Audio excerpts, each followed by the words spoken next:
Hi అండి. వరలక్ష్మి వ్రతం వచ్చేస్తుందంటే ఎక్కడ చూసినా హడావిడి టెన్షన్ అయిపోతుంది అందరికీ.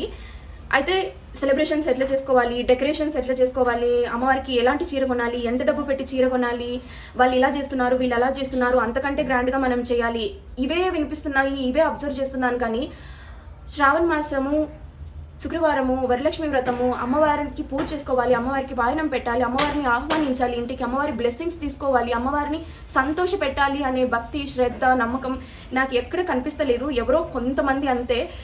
నాకు అర్థం కాదు, మనం పూజ చేస్తున్నది అమ్మవారి కోసమా, పక్కింటోళ్ళు పొరిగింటోళ్ళు వెనకింటోళ్ళు ముందింటోళ్ళు వీళ్ళ కోసమా?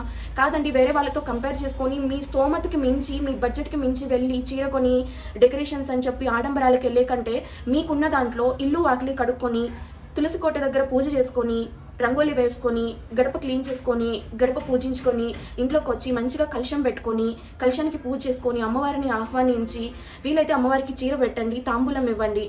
చీర పెట్టే స్తోమత కూడా లేకపోతే అమ్మవారికి ఒక జాకెట్ పెట్టి తాంబూలం పెట్టి అమ్మవారికి ఇష్టమైన పరమాన్నం పెట్టి లేకపోతే పాయసము ఇవి కూడా కాకపోతే మంచి ఫ్రూట్స్ అమ్మవారికి నైవేద్యంగా పెట్టి అమ్మవారికి హారతి ఇచ్చి ఓం శ్రీ మాత్రే నమః ఈ మంత్రం చెప్పుకొని మీరు వ్రతం చేసుకోవచ్చు.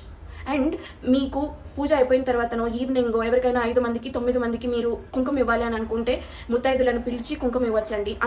అంతేగాని వీళ్ళు ఇలా చేశారు వాళ్ళు అలా చేశారు నేను అలా చేయలేదే ఏమనుకుంటారో నన్ను తక్కువగా చూస్తారేమో.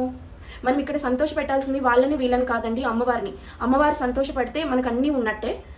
నాకెందుకో ఈ మెసేజ్ ఇవ్వాలనిపించింది. ఈ మధ్య కాలంలో అందరూ డెకరేషన్స్ పైన అమ్మవారి ప్రతిమల పైన చాలా చాలా డబ్బు ఖర్చు పెట్టేస్తున్నారు. ఇక్కడ పూజ అమ్మవారి కోసం చేస్తున్నారో పక్కన వాళ్ళ కోసం చేస్తున్నారో నాకు అర్థం కావట్లేదు. ఇది కొంతమందికైనా యూజ్ అవుతుంది, షేర్ చేస్తారు అని చెప్పేసి నేను వీడియో చేస్తున్నాను. Thank you, bye.